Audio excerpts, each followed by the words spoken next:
Bom, nós trazemos hoje a subsecretária de Gestão da Saúde da Censa, Aldenisa Araújo. Aldenisa, muito obrigada por nos atender, viu? Muito obrigada por estar com a gente aqui. Hoje nós vamos falar do balanço da segunda edição do Sabadão da Saúde, com foco na multivacinação. Nesse momento, a gente já se passaram 2 anos da pandemia, mas a gente continua, claro, é muito importante nós continuarmos falando da prevenção. E a prevenção é a coisa mais importante quando se fala em pandemia, endemia, em qualquer doença, né, Aldenisa? Boa tarde. Boa tarde.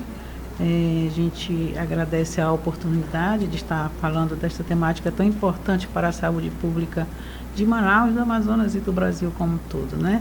A Secretaria, ao longo desses anos, vem debruçada sobre esta temática, e aí como uma forma de ampliar a cobertura não só da Covid, com o foco na pandemia, mas para todas as doenças consideradas imunopreveníveis, a gente trabalhou com o Sabadão da Saúde em 2 edições, que ocorreram no dia 16, a primeira, e a segunda no dia 23 de abril, né, com olhar voltado principalmente para as crianças de menores de 1 ano, né, do calendário básico de vacinação, que a gente vive um momento onde também esse indicador está muito baixo, né, a cobertura de 90%, a gente está com uma média de 65% a 70%. Não é uma questão pontual Manaus, é uma questão Brasil, e que a gente cria, na verdade, com essa baixa cobertura, um sítio para que as doenças imunopreveníveis reapareçam, como o caso do sarampo que a gente viveu recentemente, né? E aí, doença já considerada erradicada no Brasil, como é a polio, que estava no mundo e hoje nós já temos em outros países. Então, a gente precisa atuar de uma forma mais efetiva para evitar esses ressurgimentos, né? Inclusive, nós divulgamos aqui uma informação sobre o sarampo, que está tendo um surto de sarampo num país que é uma coisa que a gente não espera que aconteça, porque o sarampo é uma doença que já foi controlada, não é verdade? Já foi erradicada. Erradicada, exatamente. E nós perdemos esse selo, né? Exatamente. 2018, né? E a gente precisa agir para que a gente não tenha caso de adoecimento, óbitos, né? Por causa de uma doença que é imunoprevenível. Agora, lá no Sabadão, né, Sabadão da Saúde, foram oferecidos vários serviços para as pessoas que participaram. Como é que foi? Como é que foram esses? Que serviços foram esses e qual a participação efetiva da população? Bom, nós tivemos 48 unidades em horário alternativo, foi no sábado, de 8 às 16 horas, viabilizando o acesso dessa população que não tem, por N motivos, o tempo para comparecer no horário normal de expediente, que seria de segunda a sexta. Né? E a gente teve a vacinação, além do Covid, da influenza, do sarampo, nós tivemos a vacinação infantil, todas as 18 vacinas infantil. Um olhar nas crianças de 2 meses a 14 anos, mas prioritariamente de menores de 1 ano, né? Aí nós tivemos isso pensando nas doenças imunopreveníveis. Pensando no colo de câncer de mama e útero, nós oferecemos a mamografia e nós oferecemos o exame citopatológico.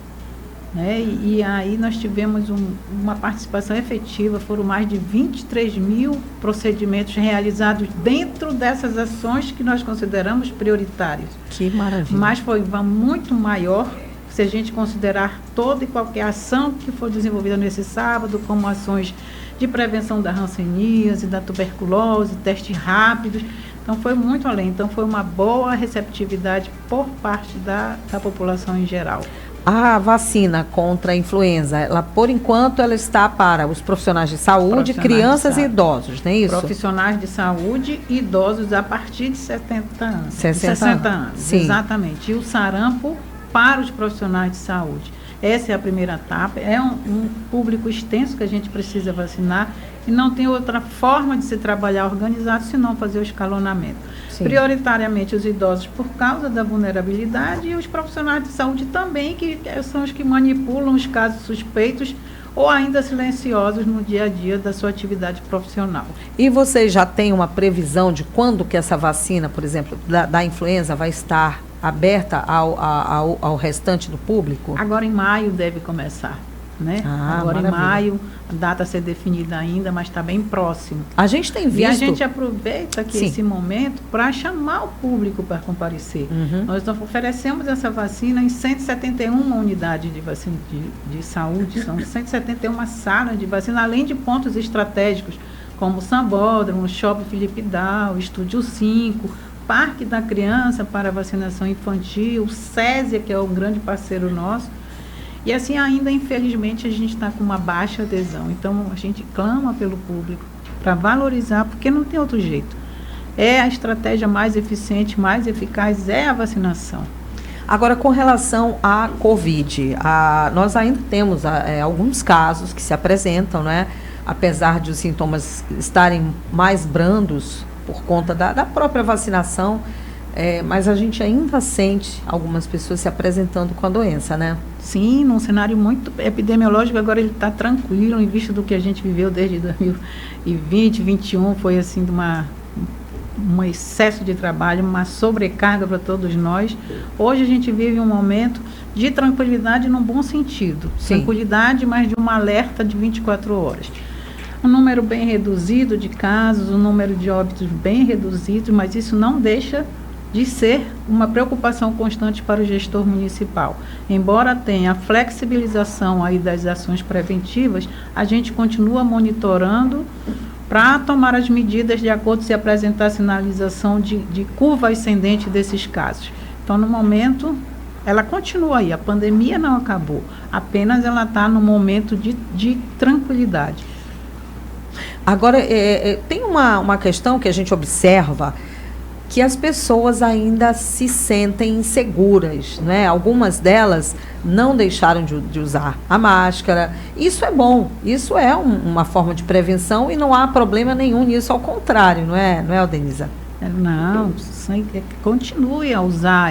A flexibilização ela veio com uma orientação, né? Mas a obrigatoriedade caiu, mas aí, se você não se sente seguro, a gente super recomenda, utilize, muito pelo contrário, lhe protege de tudo, né? A máscara ela veio para ficar e vai ficar. Virou mesmo, um acessório para o dia a dia. Sim. Então, não tem problema, quem quiser usar, continue a usar. Está liberado. Liberado. Com relação ao Sabadão da Saúde, quando é que a gente vai ter uma outra edição desse evento, que é importante para que as pessoas já se programem, né? Quem não pôde ir nesse final de semana possa já saber, olha, no dia tal vamos ter outra edição. Teremos novas edições com data a ser definida, porque o nosso foco agora é o dia D da campanha, que possivelmente será agora bem no início de abril, a gente acredita que dia 7, mais ou menos, e depois aí sim a gente vai pensar no segundo Sabadão da Saúde. Agora vamos trabalhar para o dia D da campanha da influenza e do sarampo. Algumas, nesse período, Manaus apresenta um período ainda, né? Um período de chuvas. A gente teve aí uma semaninha de sol, né? Todo mundo achando, não, as chuvas já pararam, agora é sol e tal, mas hoje foi um dia que choveu muito aqui na cidade de Manaus. Nós estamos sendo ouvidos lá em Belém, parece que lá em Belém o clima está meio nublado, mas com a chuva vem a gripe, vem algumas manifestações de alguns sintomas que são bem ruins, né? Essa gripe, ela está preocupando a Censa, os profissionais de saúde, como é que eles estão vendo esse momento com a influenza e com todos esses sintomas que têm se apresentado? A síndrome gripal, ela é sempre um alerta para o profissional de saúde. Estamos sempre atentos, né? Principalmente para a sua gravidade. Eu acho que nós já vivemos o grande pico da sazonalidade, agora uma tendência de redução, baixíssimos números, a procura caiu muito, mas ela sempre é um alerta. A síndrome gripal, porque ela desenvolve de uma gravidade muito rápido, né? Principalmente nos idosos. E aí, a campanha de vacinação e influenza vem para evitar que esses pacientes evoluam para quadros mais graves. Não tem jeito. A síndrome gripal é outra situação que ela veio e vai ficar, né? Mas ela é um eterno alerta para o profissional da saúde, para o gestor municipal. Eternamente vivemos em alerta. A gente confunde muito os sintomas, né? Normalmente a gente não sabe, será que é uma gripe ou será que é uma virose, por exemplo? Porque os sintomas são muito parecidos. Muito. Né? Como é que a gente muito. pode diferenciar um pouco? Aí você vê síndrome gripal, você vai pensar em Covid, vai pensar numa simples viral, numa gripe viral comum, e aí nós temos os exames laboratoriais, os testes rápidos, que são os diagnósticos diferenciais que a gente faz para se fechar um diagnóstico e a partir do diagnóstico, fazer um plano terapêutico de acordo com cada caso que tiver, cada quadro clínico que o paciente vier apresentando. Mas é fundamental o exame diagnóstico diferencial que a gente faz agora através de teste rápido, exames laboratoriais e até raio-x, que são os exames de imagem.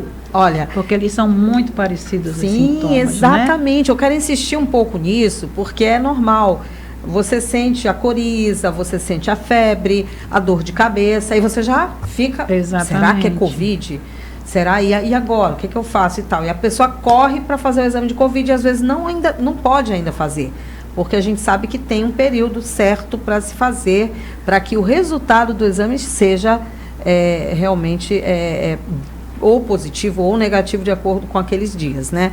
Mas tem muita gente que já fica realmente com medo, preocupada com essa questão dos sintomas. E às vezes é só uma gripe mesmo. É preciso ter cuidado em ambos os casos, obviamente, porque a síndrome gripal, como você disse, ela é também muito perigosa, principalmente nos idosos e nas crianças, né? Mas como esses sintomas são muito parecidos, a gente fica sempre naquela dúvida. Qual é a tua dica nesses casos? Procurar uma unidade de saúde. Procurar uma unidade de saúde mais próxima da sua casa. Hoje a secretaria, ela trabalha de uma forma organizada para garantir o atendimento desse público e trabalha 2 tipos de agenda. Agenda aberta e agenda que é programada. Então, a gente chama demanda programada e demanda aberta.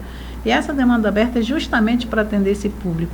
Então, teve sintomas gripais, se sentiu ruim, procure uma unidade de saúde para que a gente tome as medidas cabíveis e evite o agravamento dessa doença. Que faça o diagnóstico diferencial, passe numa consulta médica, passe numa consulta de uma equipe multiprofissional e que o plano terapêutico seja administrado em tempo oportuno. Olha, mas aquele chazinho de limão com mel tá valendo, né? Sempre vale. Aquele chazinho da vovó, da mamãe, bastante líquido, repouso, sempre. Isso daí na época faz parte. Na época da vovó era assim, não pegue sereno, não pegue chuvisco, tome o chazinho de limão com alho e mel. Isso perpetua repouso, até hoje, né? Perpetua, são orientações que agregam. Né? Então, a gente super recomenda, mas não só ele, procure sempre o médico, vamos fazer os 2 tratamentos paralelos, todos os 2 agregam melhoras para a saúde do homem, né? É verdade. Aldeniza, eu quero parabenizar a iniciativa de vocês com esse sabadão da saúde. Eu acho que isso é muito importante, você sair dali, ir no bairro, onde estão as pessoas, estimulando as pessoas a buscarem os tratamentos adequados, a não ficarem simplesmente se automedicando, não é? Exatamente. Porque isso não é bom. Então, procurar o profissional de saúde, os tratamentos adequados, isso ainda é a melhor forma de combater as doenças. Então, parabéns, viu, pela iniciativa. A gente espera vocês aqui quando nós tivermos a próxima edição, tá bom? Aí vocês vêm aqui para falar para a gente, convidar as pessoas para participarem. Com certeza, a Censa sempre estará presente e próximo da população, criando espaços e horários alternativos para facilitar o acesso e chegar junto, dizer a saúde está junto, venha até nós, né? E vamos evitar o adoecimento, os quadros graves, vamos tratar em tempo oportuno, vamos fazer prevenção e promoção à saúde. Muito obrigada. Estamos à disposição a hora que vocês acharem que devem, a gente está aqui. Muito obrigada. A gente conversou com a Aldeniza Araújo de Souza, que é subsecretária de Gestão da Saúde da Censa.